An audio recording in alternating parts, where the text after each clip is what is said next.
નમસ્તે દોસ્તો, આદિવાસી રસોઈમાં તમારું સ્વાગત છે। આજે આપણે બનાવીશું આદિવાસી સ્ટાઇલમાં સિમ્પલ દાળ। તો ચાલો શરૂ કરીએ।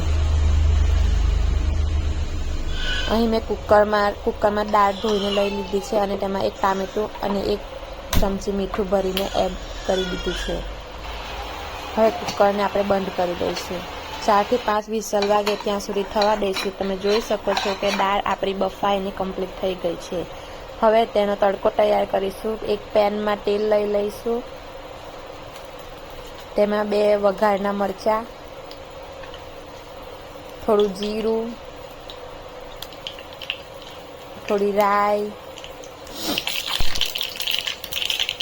હિંગ, કઢી પત્તા, આદુ મરચાંની પેસ્ટ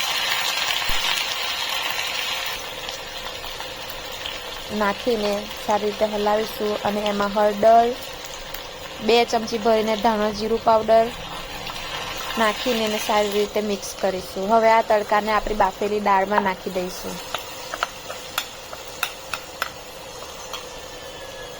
સારી રીતે મિક્સ કરી લઈશું।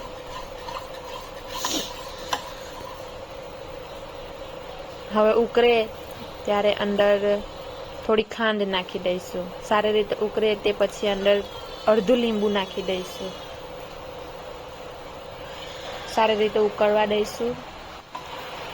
તો મિત્રો, તૈયાર છે આપણી એકદમ સિમ્પલ દાળ। હવે એને આપણે પ્લેટમાં લઈ લઈશું।